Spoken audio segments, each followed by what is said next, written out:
All right, there you go. All right, folks, thanks for joining us at the Have alongside Josh B, Chris Havlicek. I'm Mark Jerome. Are we happy to be down 6? Lucky, fortunate, scared, nervous? Hey, I think we're lucky, man. And that's weird saying when you're playing Boston College, but I think it was pretty obvious something's up with iMac, right?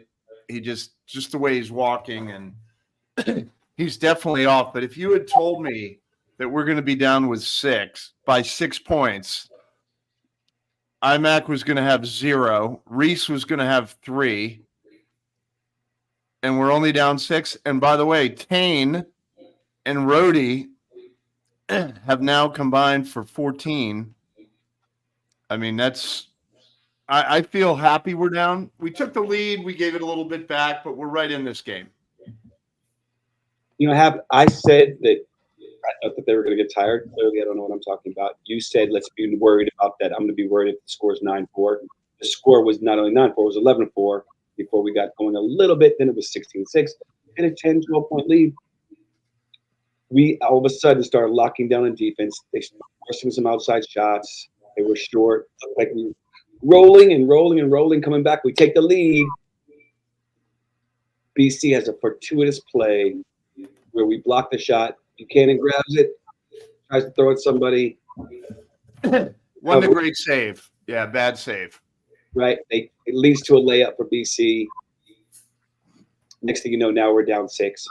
Which, you know, I tend to agree with you, but at this point in the locker room right now, how are you feeling? Are you nervous? Are you worried? Are you like, oh shoot? You know, are you starting to get tight emotionally? You know, I don't think so. You know, our 2 best players, our 2 top scorers have 3 points total. That's going to change. iMac's going to hit some. I know he's hampered by, I guess, the ankle injury. Reese having 3 was unexpected, almost as unexpected as, you know, Rhodey hitting 2 threes, which was huge. And then for a while there, I mean, Tane got us going. Tane was aggressive. He was patient. He was strong with the ball. You know, he almost went up and dunked on some guys. He missed that play. Corey mentioned it, that he was kind of getting his steps ready. But Tane has crossed the threshold where he's not nervous when he gets in anymore. And that's a huge thing. When you're a bench player, you know, when you get in and you're not nervous and you're like, all right, I'm going to do my thing, and he's there. I did not expect the 2 Rhodey threes kind of from the same spot at the end of the clock, but he looked good taking them. So I don't think he's going to explode for 20 in the second half, but if we could get another 14 out of Rhodey and Tane, and then Reese and iMac come on, I feel pretty good. Yeah, I think they're actually at 12, Woody and Murray, but Reese and iMac 1 for 10. Josh B, what are you saying as a coach? What are you thinking? Like, you're right. Yeah, who you're going to go with in the second half? Are you satisfied with Rhodey Smith? Do you think he's the guy to go to in the second half based on who he's playing? And Tane, and by the way, we all know Havlicek was feeling and thinking from last year when Tane's making his moves as leader of the Tanesmanian fan club. Habs is going to be very proud of Tane going to the basket, knocking down, and getting us going. But Josh, what are you thinking? Yeah, so I mean, I thought that both guys coming off the bench played well. Obviously, you know, Rhodey hitting some shots was good. That's kind of been the thing with him all year. And Mark, you know, we've talked about this. If he could just hit, you know, 1 of 3 even a game, he's a serviceable guy on the wing. I mean, obviously, you know, he's not the star player that I think some of us hope due to some things we heard about in the offseason, you know, this and that. But if you take a guy that's under 30% and you get him just over 30 to where he's a threat that people have to guard, I mean, he's a serviceable player. With Tane, I agree with what everybody's saying. I do think that Tane's at that point now where he's showing that he's not afraid of the moment at all. Early in the year, you know, you could see it with Tane because he shot the ball so well. But my thing with him coming in was it was kind of like that was all you could get out of him. I think in the last week or so, he's really grown and shown that he can get into the paint. You know, he can make some attacking plays. He can even pass the ball out when he needs to if it's, you know, not there for him to attack to the basket. So I'm kind of hoping that we stick with those looks. Yeah, have nailed it though. When you've got your two superstar level players and Reese and Isaac combined to go 1 for 10, score 3 points, and those 3 points came with under 3 minutes left in the half. That's not really a recipe for success. However, that said, it's a 2-possession game. I mean, 6 points is 2 quick Jake Groves threes, So, I mean, we could be right there almost instantly. I did think Boston College came out very hot right out of the gate. I mean, they scored 11 points in about 3.5 minutes. From there, they went just over 8 minutes before they got another 11 points. So it's kind of one of those tales of, is Virginia going to actually show up and guard? Is the team just going to shoot out of their minds for no apparent reason, as it seemed like they were going to do there for a minute? But I think their legs are going to go. I think the jump shooting is going to start to go away as the second half, especially, goes on and gets deeper into it. I'm kind of more so expecting their offense to be ran out of post in the second half, trying to get him inside as much as possible. He's a handful, man. I mean, that guy, he can shoot from outside. He can score around any of the bigs. I thought Jordan did a pretty good job on him. I kind of more so, honestly, than I thought Blake did. I'd like to see maybe Minor play a little bit more in the second half because of that. But if I had to set a preferred lineup as to what I'd like to see, it would be Reese, Isaac, Tane, Ryan, and Minor. I think with what Tane's given and with the threat that Isaac is, even if he's not hitting shots, I think the two of them can do enough on the wings to give the offense enough space to work. And I want to keep seeing Reese kind of try to attack and he found success there. Like I said, in the last 3 minutes, he hit the shot, got the and one. I'd like to see him kind of keep doing that if he could. So the question I was going to ask you that we didn't get to prior to the game was the starting lineup. And I'm thinking that possibly Dunn might be playing the 3 instead of Grove, but Grove is actually playing the 3. He's also our leading scorer right now with 8 points.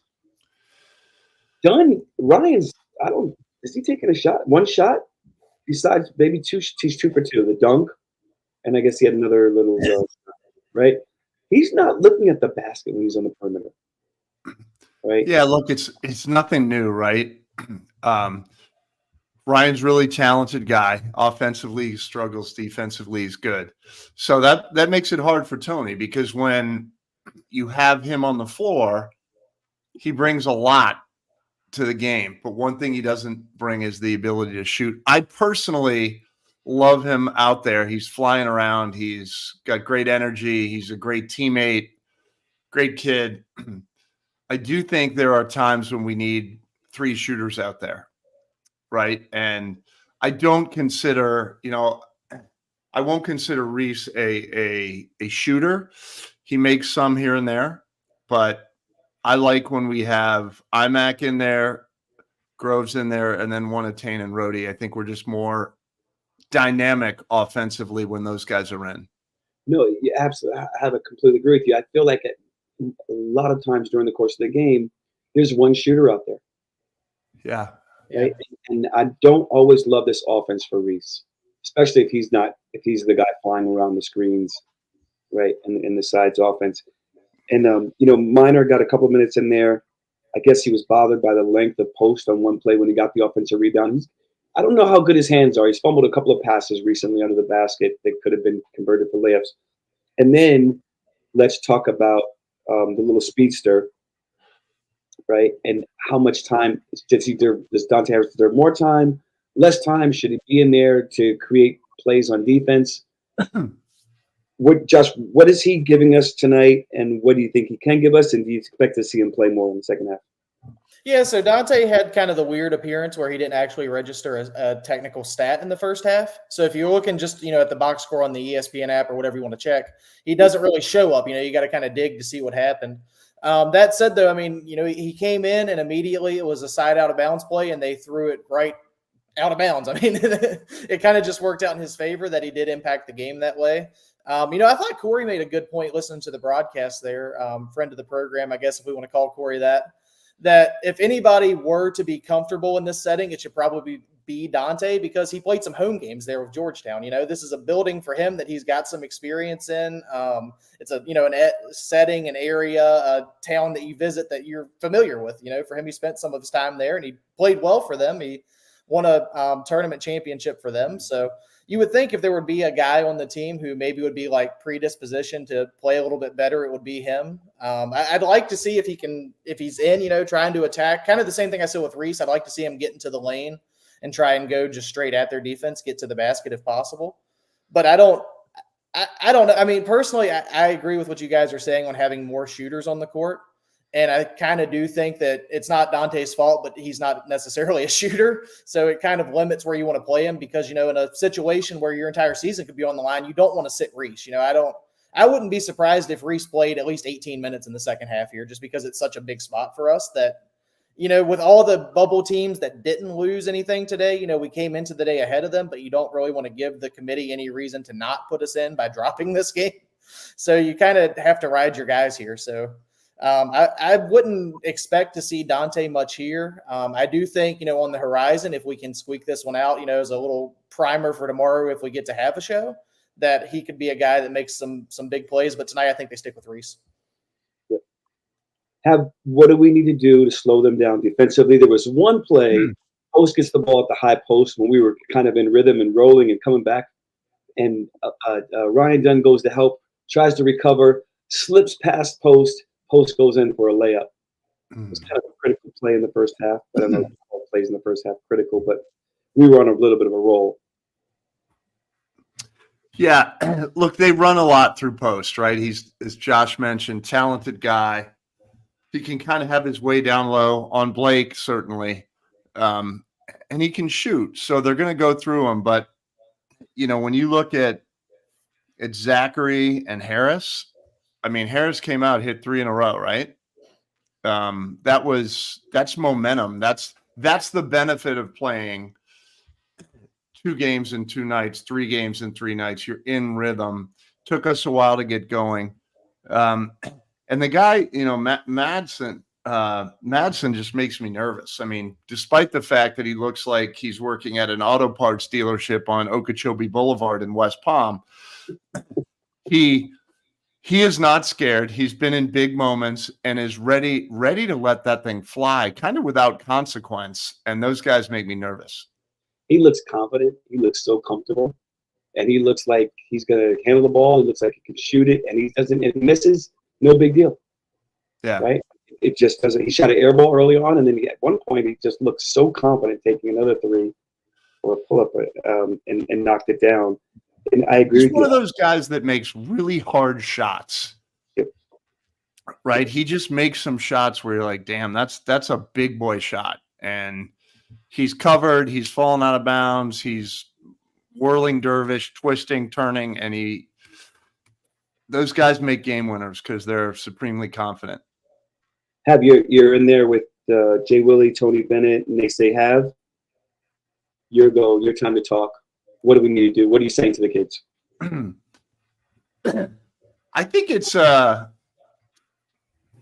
it's an interesting one because I think they know IMAC's not right, our coaches. I think the other team has probably figured it out. BC's probably figured it out, but down 6, you get a 3, we always say this, but first 5 minutes of the half are really important.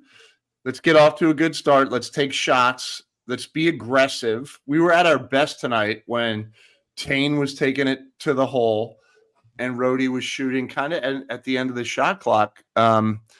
So let's work some action to get IMAC free. Reese has to be much more aggressive, and I think we'll be okay. Josh B, your turn really quickly. What's your Tony Bennett? What are you saying really quickly before the second half gets off? Just telling the guys to stay true to what they know and who they are. Defend and try to stay as sharp as you can on that end. Obviously to get the game back to where you need to be. If you're down, you have to get some stops. You could shoot 100%, but if they shoot 100%, you don't make any ground up. So you got to start there. And then second, just keep being confident in shooting. Honestly, the only thing that I saw that I didn't really like was I thought both Reese and Isaac each had one shot where they could have taken a 3 that I thought they both kind of hesitated and tried to set up some different offense. Whereas when, Rhodey comes in or Groves, when he's getting the ball, they're both trying to just, if they got room, they're going to shoot it. And that's what you kind of need to do. I do think our team is better suited to shoot 20 plus 3s in a game. So I think they need to kind of get the attempts up a little bit. They're at 11, so it's close, but just fire away. If you're open, take the shot. Yep. Yeah. 6 for 13 from 3 is BC. Have quickly. How do we do in the second half? I think it's going to be a back and forth game. My prediction was 56-52 UVA. It'll come down to free throws. We haven't been good at them, but tonight we've got to make them, and we'll win by 4. Second half just tipped off. Josh, real quick. You still got us winning? Yeah, I'm going to hold to it. I think that Isaac and Reese can't be contained. As I say that, Isaac misses a 3 to start the half. That's okay. I think we're going to pull it out. Let's see what happens. And Tane Murray getting the second half start. How about that, folks? All right. We will see you guys in the post. Thanks so much for joining us. Talk to you soon. See you post game. Go Hoos.